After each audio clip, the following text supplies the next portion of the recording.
As you guys may have figured out, I am a man who keeps his finger placed directly on the pulse of this new survival horror revival going on in the indie space. In my mind, it's actually kind of nostalgic because I can still remember obsessively poring over game mags, looking at still screenshots of RE1 back when my parents were a little too financially challenged to push me into the world of CD-based gaming. Nowadays, those magazines have been replaced by my Twitter feed and what seems to be an ocean of newly released or in-development survival horror projects, and among them, one has been routinely hijacking all of my attention. Because if there's one thing that I love just as much as a good old-fashioned survival horror title, it's one with a cyberpunk aesthetic.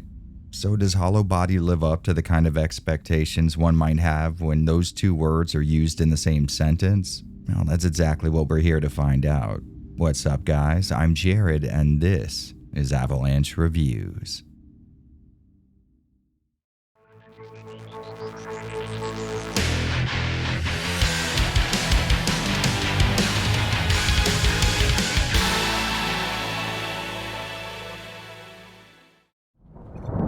Warning, severe weather conditions identified. You think? What gave it away? Like I said before, I've been following Hollowbody's development on Twitter for quite some time, and to say that my hopes were high would be an understatement. After checking out the public demo on Steam, things were pushed even further into the stratosphere, and when the game's developer announced a sign-up sheet for early access to the game before it launched, I jumped at the chance. Which is a fancy way of saying that in the spirit of transparency, I was granted access to Hollowbody free of charge for the purposes of this review. As usual with this channel, no money changed hands and there were no expectations of any predetermined outcomes for the video. Now, I'm not exactly saying that I'm not for sale. I'm just saying that if I was, a struggling independent developer likely wouldn't have the kind of cash on hand to convince me to ruin my reputation as that one old guy who doesn't think anything fits his definition of survival horror.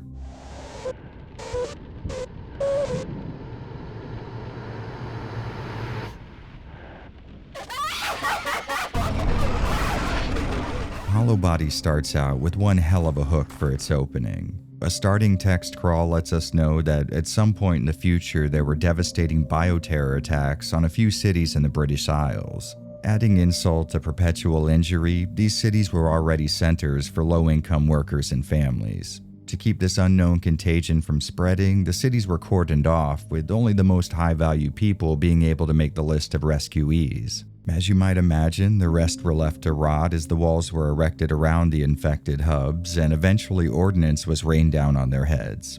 Fast forward 60 some odd years later, and a select few are still looking for answers, which leads us to a makeshift research base near one of the infected cities. We take control of a new recruit named Sasha, and we find out her interest in all of this stems from her mother being a survivor of the initial incident. Before getting to do any work, her colleagues task her with finding a fellow researcher who's gone missing, and on the plus side she does, but on the negative end of things, he looks like this. Afterwards, we're taken to a cyberpunk city developed to keep people away from the infected areas. It's been about 2 weeks since Sasha's gone missing, and her friend Mika isn't exactly the let's wait things out and see how it unfolds kind of girl. So she puts together all of the illegal stuff that one might need to trespass into an area with some kind of a super virus in it and gets on her way to find her friend. Or, I guess potentially her girlfriend. The way the story's written, that one could go either way. There's definitely a joke in there somewhere. What isn't a joke, though, is the scope of this intro. It sets up this whole world outside of the gameplay, and while it is a world that essentially only exists in this cutscene, stuff like this goes a hell of a long way in terms of contextualizing all the terrors we're about to experience. Also, massive bonus points for a wildly impressive and cinematic presentation here.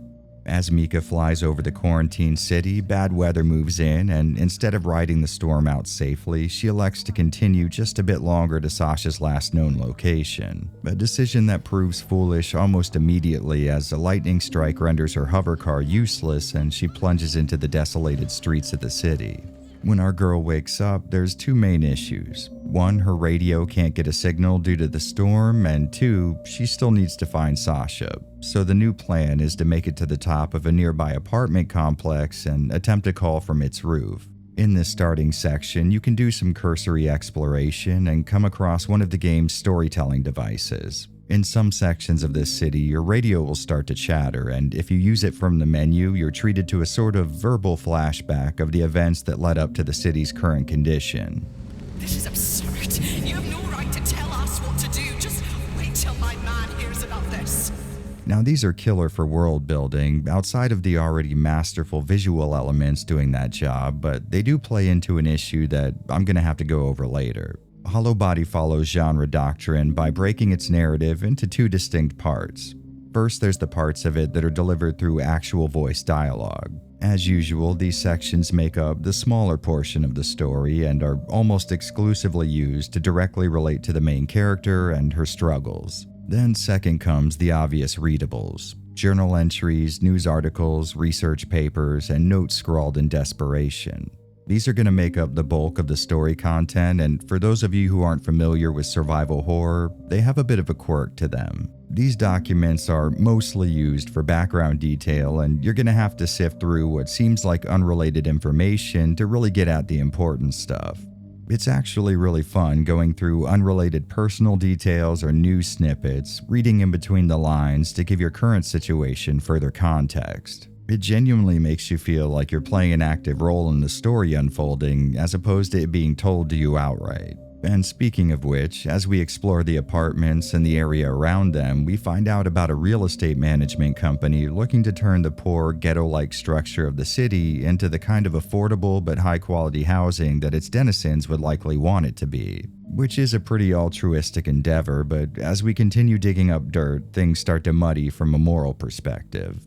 At first, it starts out as little issues: constant construction blocking well-used roadways and resource outages like power and water. Then, to keep the peace among unhappy citizens, the management company moves in its own PMC-like security force, an idea that already gets my American freedom-infused blood boiling. Anyways, soon after their arrival, the company starts enforcing a stay-at-home order.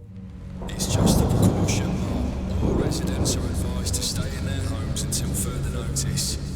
Now, we're learning about all of this as we progress through the apartments, and a lot of the information is going to be a little out of order depending on the route that you take, which really adds to the aforementioned detective-like feeling of putting these things together on your own. The further down this rabbit hole we go, the worse things get. As resources become limited or contaminated, the company just shuts off all access, replacing the undrinkable water with their own bottled variety. And as you might have imagined, given their track record so far, they weren't exactly giving out enough food and water to keep everybody sustained. All of this eventually leads to even more shortages and conflict between regular people and the paramilitary security forces. Essentially, it's hell on Earth. Now, while we're coming across all of this, Mika keeps getting intermittent phone calls from somebody. They sound mechanical, kind of like a malfunctioning robot, and they know a lot about her. Like, way more than someone she's speaking to for the first time should know. But that ends up being a problem for later, because Mika does eventually make her way to the top of the building and comes across someone who's been living in the exclusion zone this entire time. And given the grotesque monstrosities we've come across so far and lack of resources, he's in what I would call an understandable frame of mind when we happen upon him. In this scenario, Mika can either talk him down figuratively or more literally. Wait, no! If you decide that you can trust him, you can haul him around for the rest of the game, adding a +1 to your rescue operation. No matter what you decide though, your buddy Tax does end up getting in contact. He says that he can get Mika out, but she's going to have to make her way to the underground and use the city's subway system to get close enough to the border wall. And even though we're only a third of the way through the game, the rest of the story is going to require a little more of a deep dive. So to avoid spoilers for a game that, if I played my cards right, is releasing when this video does, click to the timestamp displayed on screen or use the chapters to skip past the next section. Okay, so I know you guys are probably expecting some kind of a summary of this game's story here, but to be totally honest with you, there are some not insignificant chunks of it that I may or may not have misunderstood, and I think the issues start here with this beginning text dump. Thanks to this, we know about the terrorists dropping some kind of a bioweapon on the cities, and this is why things were locked down. But as we get into the city, there's this subplot where a property management company moves in to help the mostly downtrodden population. The issue here lies in the timeline. See, I have no idea if these two events are even connected, and to be totally straight with you, I'm not 100% if one of them even occurred. I mean, before the game's events, we are told about the terrorist attacks, but none of the documents we find throughout the actual game mention it. Everything just points towards a shady company moving in under the auspices of improving life for the disenfranchised. Really combing through my footage during the editing process, I could not find any text that even hinted at a possible terror attack, and all of the audio flashbacks deal exclusively with the property management angle. Now, is it possible that the company only came in to cloak the act of quarantining the city? Sure, I guess, but I can't exactly find anything in-game to back that up. And to further add to the fires of misinformation, I came across an article mentioning an anti-aging product that was having an adverse reaction in people, actually killing them. Could this be tied to the quote-unquote terror attack, or maybe the latter was a smokescreen for the former? I'm just really confused as to what actually went down here. I mean, we do have these monsters and the strange organic growth everywhere, so something other than second-rate property grabs and shady business dealings are afoot, but I couldn't really tell you anything past that. And we haven't even touched on the most elusive aspect of the story yet. I don't know you. I don't care to know you. You're hurting my feelings. If you'll remember, I mentioned a strange actor who keeps in touch with Mika through telephone calls. This person knows her on a pretty deep level and is able to watch her every move as she struggles to survive the city's dangers. So they have this almost omnipresent aspect to them, and for a long while the game had me questioning whether or not this voice was real. I mean, there's a few things in the game that I'm really not sure about, but that little theory was proven wrong when we make it to the underground portion of the game and discover that it was this weird root-like structure that's been running up the phone bill with Mika the whole time. And once again, I have absolutely no answers for this one. This presence is not only sentient, but intelligent and seemingly in control of telecommunications somehow. It's also, according to it, intent on Mika and her friends making it out of the city, not only telling them where to go, but also lighting the way so that Tax can find them. If it wasn't totally obvious by now, I've got a lot of questions here. For example, what is this thing? How did a bioterror attack lead to its existence, and why is it helping Mika, and in what way does it tie into the property management angle? When we first make it down this thing's hole, phrasing? We can see that the whole place has been rigged with explosives, and I'm guessing this was the work of the research team we saw at the start of the game, but once again, I'm not exactly sure about that.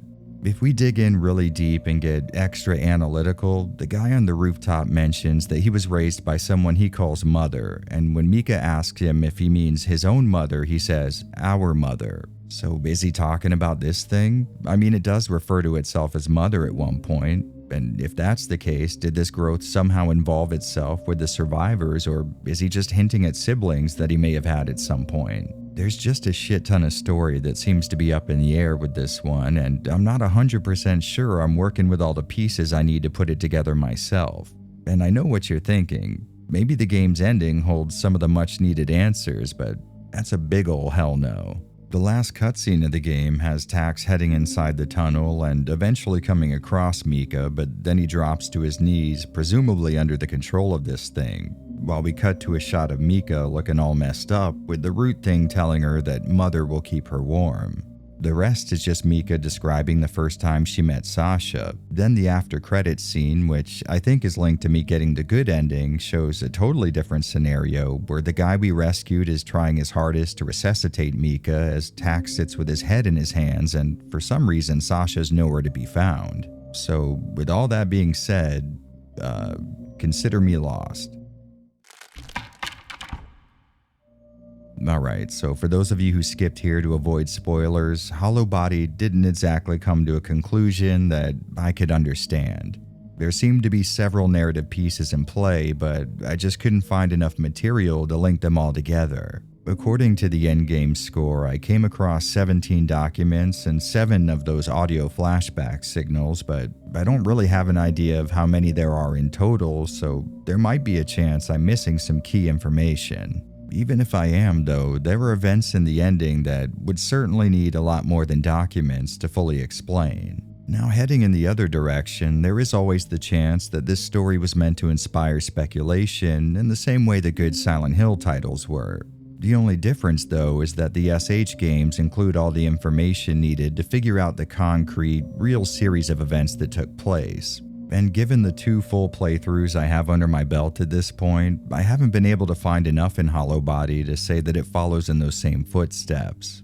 That being said, I am willing to give the game a bit of leeway because there is something that lets me know I haven't fully cracked this nut yet. In the beginning apartment section, there's a key that can be reached with a contraption you'll be able to put together with some stuff you'll come across after gaining access to a house across town. When you return to the building, though, you're met with a closed shutter that can only be opened with a fuse. Now, sometime later, you will come across a pack of 3 fuses, and you're only going to have to use 2 of them in the course of beating the game, so easy peasy, right? Just take the fuse back to the apartment. Well, the problem is there's a sewer section in between those 2 locations, and that is a whole nother rabbit hole. Down here, there are 2 puzzles I was flat out not able to solve no matter how hard I tried.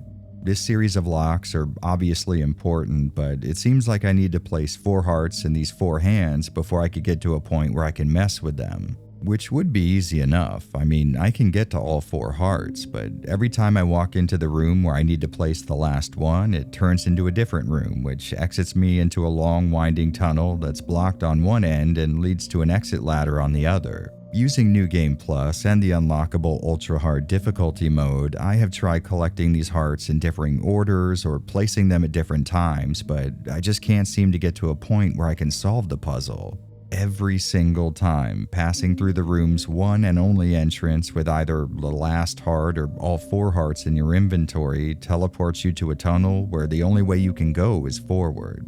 Now, I imagine if I was able to get past this point, I would be able to open these locks, which would allow me to slip past this shutter, which would allow me to grab this key, which would allow me to gain access to the one and only room in the starting building that requires a physical key and not a card.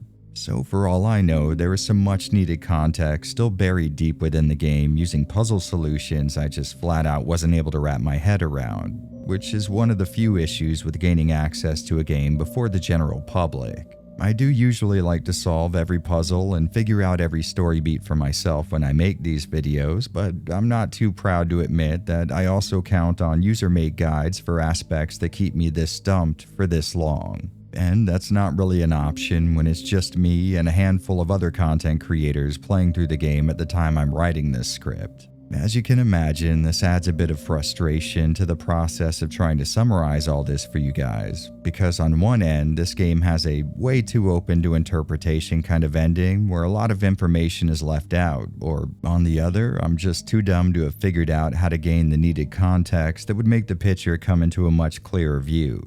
And I gotta admit, most of the frustration comes from the fact that I like this game's story and I genuinely want to understand it. I mean, it's hitting a buttload of checkboxes for me. The cyberpunk setting and undertones of fascistic corporate overreach. It may as well be a survival horror game set in the universe of Snow Crash or Altered Carbon, which is something that's so far in my wheelhouse that I might have to do a Google search and figure out what the hell a wheelhouse is. Anyways, the point is that either Hollowbody's story is far too open for me to find its conclusion personally satisfying, or it makes things way too hard to look into for answers. I mean, it makes it so hard that someone who lives for these games and got the good ending on their first try can't seem to find any despite having beaten it twice now. I really do hope that I've just missed something obvious and I can find out exactly how dumb I am when everyone else gets their hands on this thing, but given the info that I have at my disposal right now, I've got to say the game's incredible start and setup just doesn't lead to an equally satisfying conclusion. I can, however, assure you that its gameplay is an altogether much more positive subject.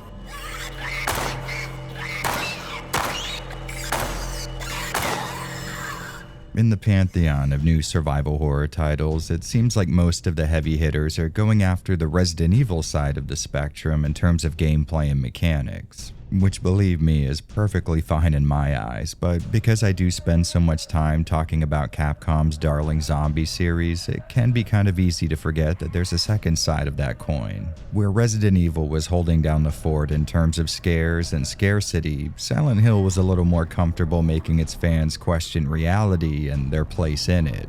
Essentially, if RE is Stephen King, SH is Kierkegaard. And by the way, if you understood that comparison, feel free to join me in a moment of silence for our collectively useless philosophy degrees. But bad decisions aside, I bring up that distinction because right from the start, you're going to be able to tell that Hollowbody leans much more towards one end of the spectrum than the other.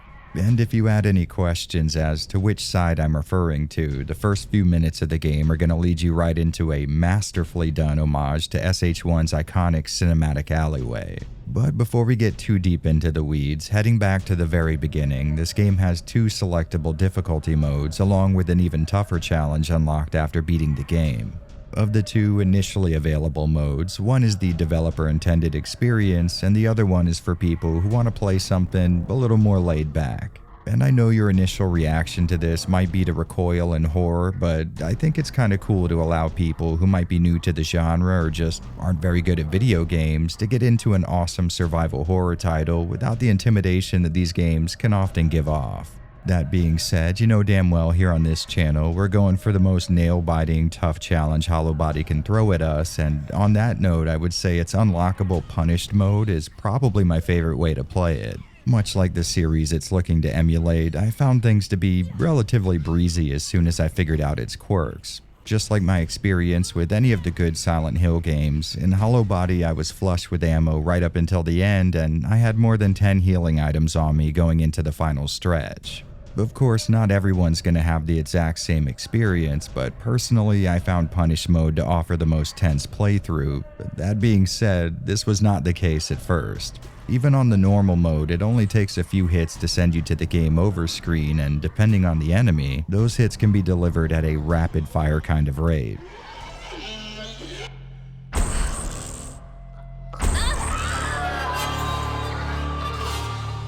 Naturally, you have a choice between melee and long-range combat, and past the first apartment section, those projectile-based weapons are going to start doing a lot of the heavy lifting, mostly because this is when you begin running into groups of bad guys. Now, this being a survival horror game, my conscience just wouldn't let me dip too far into my resources, so a go-to tactic for me was to take out a majority of the enemies in the room with bullets, or interestingly enough arrows, and then switch over to a melee weapon to finish off what was left.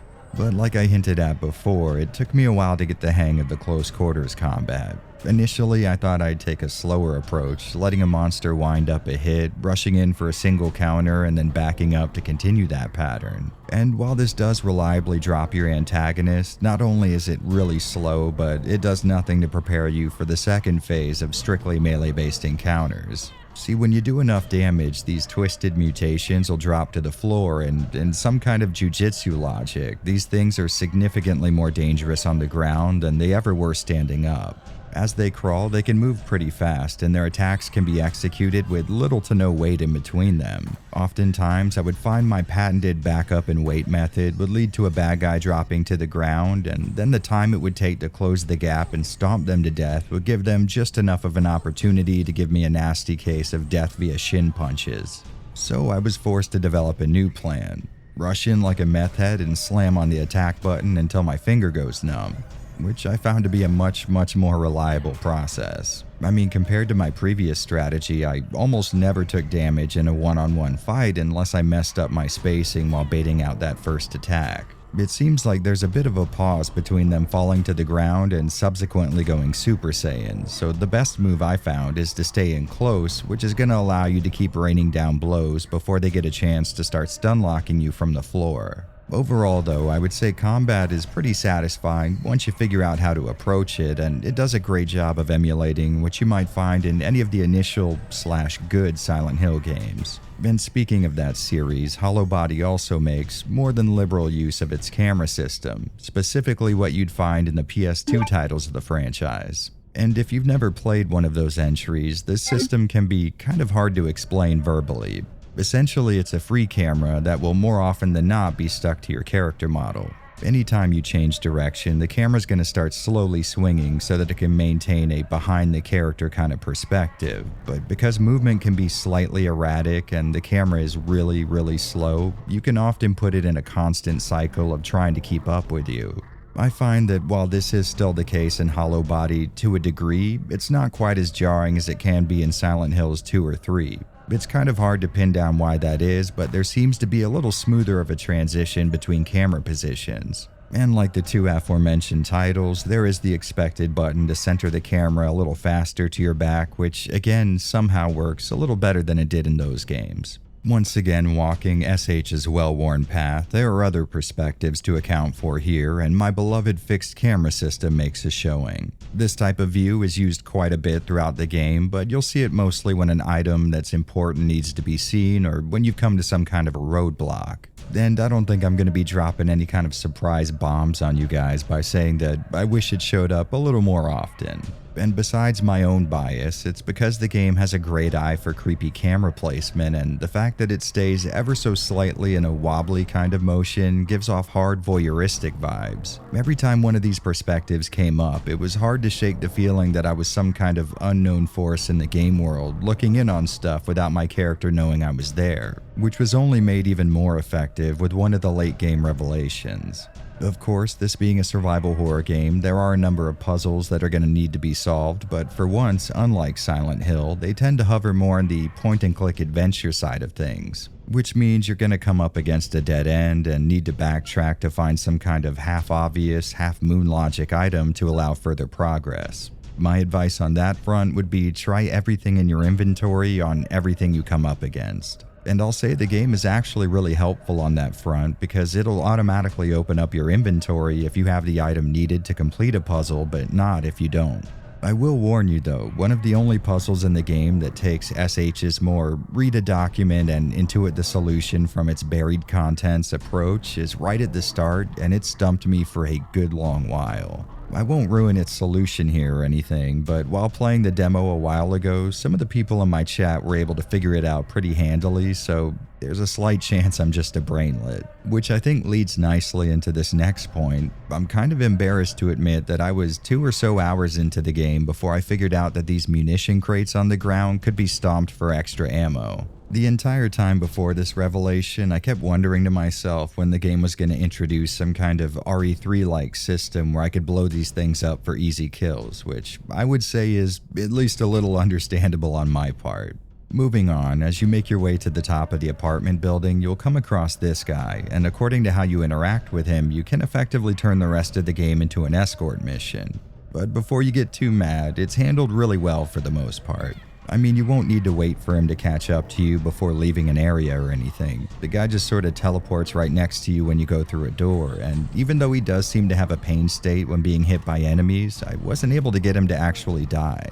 He does, however, have a bad habit of body blocking you, which gets progressively more annoying, especially in the sewer sections and its small tunnels. And since we are complaining, I was a little weirded out by the quick turn system. I mean, having a little menu you can bring up with the push of the triangle button, which allows you to switch between your melee and projectile-based weapons, is actually a really great idea. But maybe using that same menu to activate a quick turn wasn't quite so inspired. I mean, sure, it does effectively serve the same purpose as hitting down on the D-pad and run to perform one, but in Hollowbody's case, you need to hit triangle, then wait a second for the menu to appear, and then you're able to quick turn. I mean, yeah, I know it sounds like a very small thing, but I kept wanting to hit both buttons simultaneously, and right up to the last moments of the game, I had to stop and think for a moment to keep from doing that. Aside from those few, very small, skin-deep issues though, I found Hollowbody to be really damn fun. It does an amazing job at replicating that PS2 Silent Hill style of gameplay, and I found the puzzles to be just challenging enough that I didn't speed through them with ease, but I also didn't get stuck on any of them for so long that I wanted to look up a guide, which is good because, like I said before, at the moment, one doesn't exist. This new wave of retro-inspired survival horror games are becoming so numerous that each one's looking to differentiate itself from the pack, and in terms of doing that, turning to Silent Hill instead of Resident Evil for your gameplay blueprints is 100% fine by me. I really enjoyed how well the game was able to emulate a style and a series of systems that you really don't see show up too often, and its relatively brief 4 to 5 hour runtime makes it incredibly easy to jump back in immediately for a second playthrough on a harder difficulty. Oh, and you know what? I should probably at least touch on that. In the punished mode, you're going to have to burn enemies, otherwise they can revive, but at the risk of adding one more complaint to the pile, I think this wasn't as well thought out as the rest of the gameplay. The first issue is that I forgot to burn a whole lot of enemies in the apartments, and I really don't remember any of them returning as a threat, but more importantly, all you need is the starting lighter to burn them. So when you think about it, it isn't as much of an added constraint to the game's difficulty, but instead some kind of a memory check. I mean, if some other non-infinite resource was needed to burn the bodies, like the recently released Conscript or obviously the eternally amazing RE1 remake, it would be a great little addition to things. But as it stands, it kind of feels more like busy work. I give it an A for effort, but a D for execution. Like I said though, the rest of the game is killer. I mean, it's a love letter to a type of game that, even in this modern survival horror revival, doesn't get as much attention. Something that on its own is commendable. The fact that the exploration, combat, and puzzle solving are all very, very well executed is just icing on the cake. And with the Silent Hill 2 remake creeping up on its release date as I make this video, I gotta say it's really nice to be able to point to a modern game and say, hey Bloober team, you kinda fucked up. This is actually how it's done.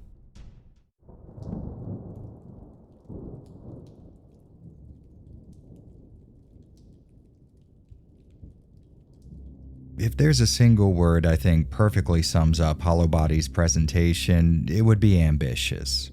The current trend in the indie scene, even outside of survival horror, is a more PS1 era inspired low poly look, which hits very close to home for me and is always going to be amazingly attractive, but HB instead opts for the generation directly after that. And that does make a lot of sense. I mean, respectfully, its gameplay was essentially lifted straight out of a PS2 Silent Hill title, so its look and feel may as well go to that same well for inspiration. Or at least that's the way I see it. There is of course always the possibility that some of the limitations of the game's look weren't exactly aesthetically artificial, but instead the actual ceiling of what was possible given the project's budget and resources. I, however, would rather live in a world where these guys purposely targeted something approximating what an extremely overclocked PS2 might look like. Regardless of intent though, this is a very, very good looking game.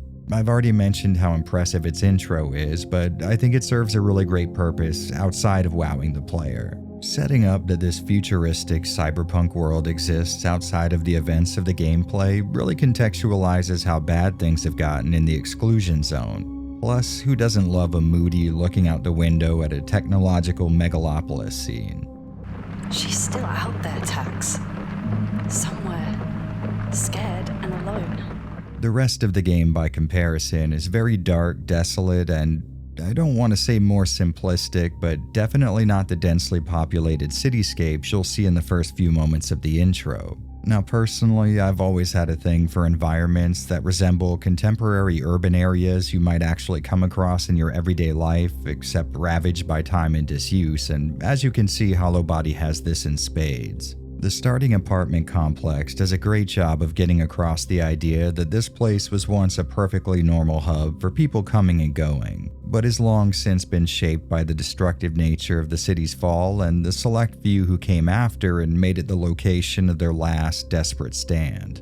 Outside of a technical sense, the game does an amazing job with environmental storytelling. Almost everywhere you look, there's a dead body suggesting what that person might have been up to before their death, or some kind of a detail that might spark your brain to fill in the gaps and weave together its own explanation for things. For example, these security force corpses all over. I like to think that they were left behind to keep the peace, but were eventually overrun, either by some early form of the mutations we've been fighting, or maybe just the survivors they were there to subjugate. Speaking of which, the mutated citizens of the city continue with the Silent Hill inspiration with their vaguely recognizably human proportions and shape, but the fact that so many other defining features are left obscure or blank carries a nice little visual dissonance with it, making them both familiar and eerily alien at the same time. They also have that shaky, almost marionette kind of feel to their movements, which I don't know about you guys, but for me never fails to trigger a sort of pity response. Kind of like there's a pathetic feel to their movements and emaciated physique that can almost make you feel bad for taking them out. And for sure, the noises they make certainly don't help in that department. When they're not actively screaming at you, you'll most likely hear them wheezing or, disturbingly enough, kind of crying.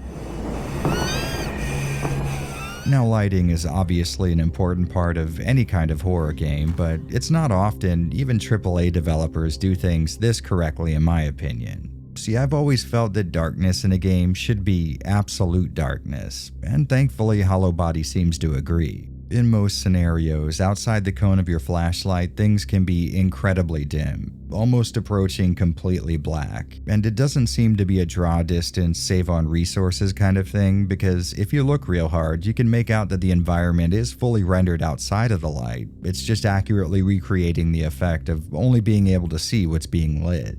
I know in a general gameplay sense, you might want your players to actually be able to see the game that you've spent so long working on, but I feel like this specific subgenre of horror benefits from less and not more visibility.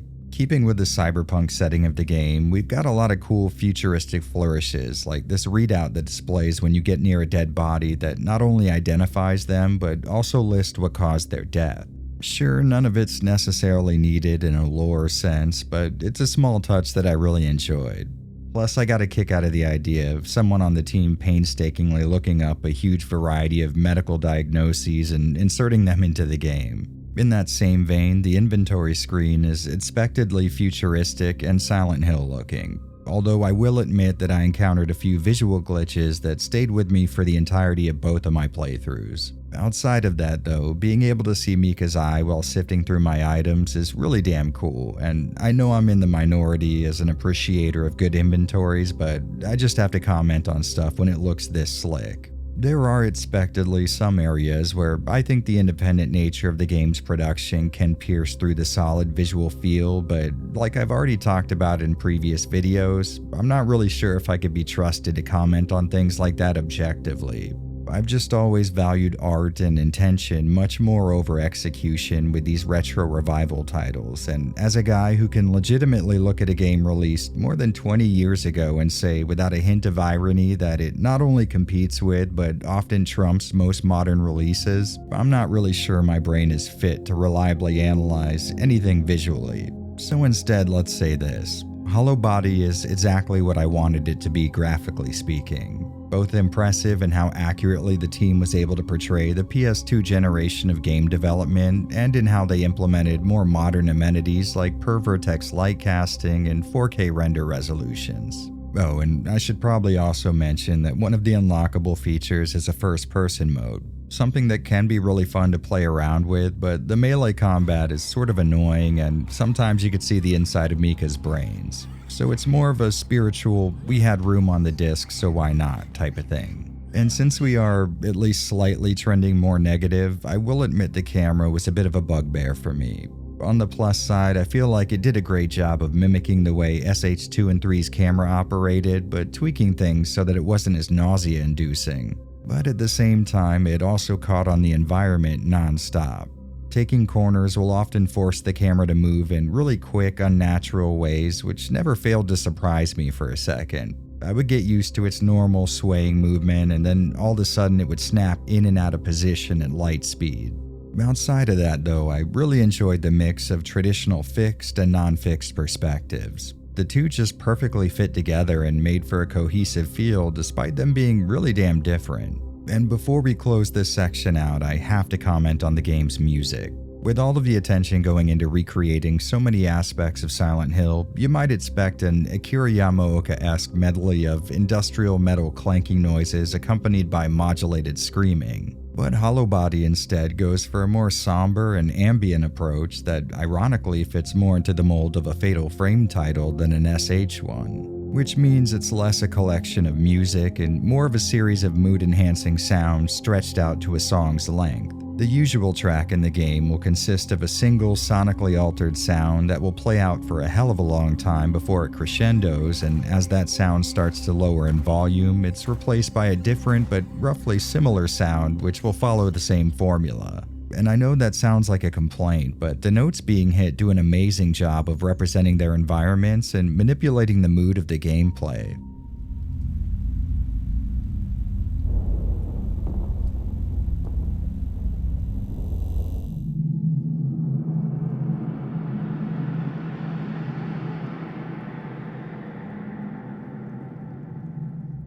It's really good stuff, and on top of that, I always appreciate it when a sound guy knows the importance of using absolute silence to take the place of music, allowing the area itself to populate the sound field with ambient effects.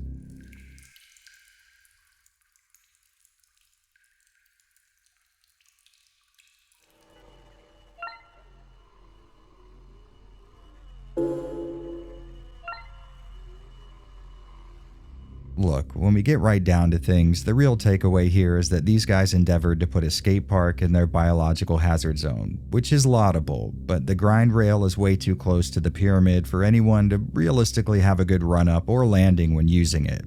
So I guess consider my immersion completely broken, 0 out of 10. So this is it. We just like grapefruit here. Well, there we have it. Another day, another awesome modern survival horror game. I am, of course, incredibly biased on this front, but these new titles releasing in the genre seem to have an incredibly disproportionate dud-to-winner ratio. I really mean it. Everything I've played lately has ranked right up there with the classic entries in this little horror offshoot, and Hollowbody is well in line with that experience. It covers a sector of these games that doesn't get as much attention as I would like, and it does so with the kind of talent it takes to both accurately recreate and innovate on something that most people don't really understand all too well. Its few select flaws, based on their relatively light nature, I would say likely won't make it a month after the game's actual launch, and even if they do stick around, they're obviously not enough to have soured my experience in the slightest. I know I keep bringing this up every chance that I get, but I am genuinely amazed at the level of quality coming out of this new genre revival. Sure, it could just be that I've been dreaming of a situation like this for most of my adult life, but I think the popularity of these games only proves my point. Right now, independent developers are starting to pump out titles that could rival mainstream releases, and these people, unlike the soulless AAA game factories that we currently deal with, aren't afraid to take risks like emulating old PS1 and 2 era gameplay. In short, we are all very, very lucky to be living through this moment, however long it ends up lasting, and even luckier to be able to play awesomely dope titles like Hollowbody. If I've sold you on this one, I'm going to have a link down in the description to its Steam page, so if you enjoy the idea of stretching out the length of this survival horror supremacy, make sure to support the developers who are making it happen. I mean, I don't know about you guys, but I could personally take another 15 or 20 years of this. Well, that's about it for me, but here's hoping I see all of you again in the next one. If I don't though, thank you very much for watching. As usual, I'm Jared. And this is Avalanche Reviews. Well, hello there, you buff, well-proportioned Adonises. Thanks for making it to the end of another survival horror puff piece. If you're digging what I'm putting down, I'll have links down in the description to my Patreon, or you could always join up here as a channel member on YouTube. Or, and this is just a thought, you could send me large envelopes stuffed to the brim with cold hard cash. I don't exactly encourage that it comes from any sort of a bank heist, but I mean, don't let me tell you how to have fun on a Wednesday night. Well anyways, thanks guys, and have a good one. I'll see all of you at some point later. Or will I? Nah, I will.